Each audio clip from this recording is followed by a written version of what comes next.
The G20 Summit in Brazil wrapped up with a focus on sustainable development and the transition to renewable, clean energy.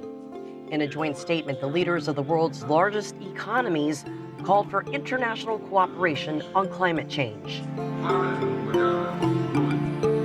Host President Luiz Inazio Lula da Silva said presidents also worked hard in Rio to address other issues like armed conflicts, global governance, women's empowerment, and access to technology for all. There were also discussions about efforts to reduce extreme poverty and hunger.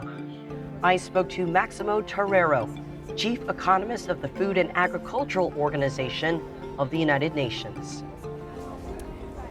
I know that there has been a lot of preparation and meetings and negotiation leading up to the G20. If you can, tell us if some of the agreements that have come out at the G20 leaders. So for us, the most important agreement is the Global Alliance Against Hunger and Poverty. Why? Because today we have 733 million people in chronic hunger in the world, 2.8 billion people that don't have access to healthy diets. So the G20 and President Lula has created a huge opportunity, political opportunity, to start accelerating the process to resolve these problems that are affecting most of our world, and especially Africa and other parts of the world. There is a lot of political momentum, and for me, it's one of the most important chances we have now to be able to create the change for 2030. I know that if you look at the theme of the G20, it's building a just world and sustainable planet. Part of that deals with poverty alleviation. If you can, what are some of the urgent matters that need to be addressed when it comes to food, one of the most basic necessities? Look, the most important thing is that there are three drivers that are affecting food insecurity: climate, conflicts, and slowdowns and downturns. We know that because we already have transpassed 6 of the 9 planetary boundaries, that the frequency and the in-depth of the climate events will increase. We also know that many economies of the most vulnerable countries are facing significant challenges of debt stress, and they have to pay significant amount of their resources in interest because of the debt that they have. And the exchange rates of these countries have also devaluated enormously because of what is happening in the world in terms of global inflation and increase of global interest rates.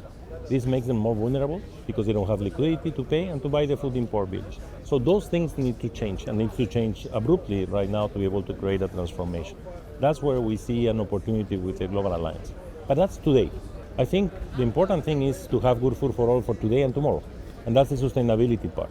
And that's where we need to find ways in which we can produce more with less, be more efficient to supply what we need today, the right of food, but also to be more sustainable through just transition so that we can gain efficiencies and redistribute better food so that people can have food for tomorrow. We want the right food for today and tomorrow, and sustainability as the lemma of this G20 place, it will be central for this. And of course, we are here in Brazil.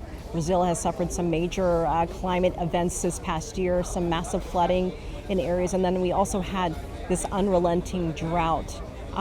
What are some of the strategies that have been discussed to help not just Brazil, but other countries deal with the impacts of that? We know climate won't have borders. Climate won't matter if you are rich or poor. We have seen it in Brazil, we have seen it in Spain, we have seen it in the US, we have seen it in Africa.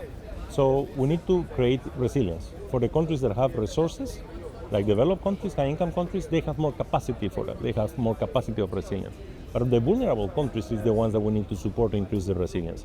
And the way to increase resilience has 2 components. The first one is we need to prevent.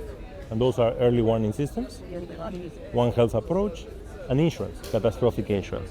But the second component is how we can absorb the shock if the shock happens, because the shock will happen. And that is where social protection will play a crucial role, school feeding programs, things that can target the most vulnerable, but also productive projects. We need to prioritize investments and ensure that we have trade. Because if I only produce from me in my country, I will be affected by a climate shock, then what I do? So trade will be central to increase the resilience. We need to combine both trade openness plus production locally so that we can increase resilience of countries. Given the amount of geopolitical tensions around the world and the ever-changing nature of who's at the top at the time, are you optimistic from these meetings here at the G20 that you will see what you want accomplished? So we are optimistic because for us and for FAO, and that's why FAO is working so hard in the Global Alliance, we believe that This government, the G20 of Brazil and President Lula especially, has created a political momentum, and the G20 countries are pushing for that. So that's a huge opportunity. But the Global Alliance has three pillars: knowledge, the policy basket, financing, and the action at the country level.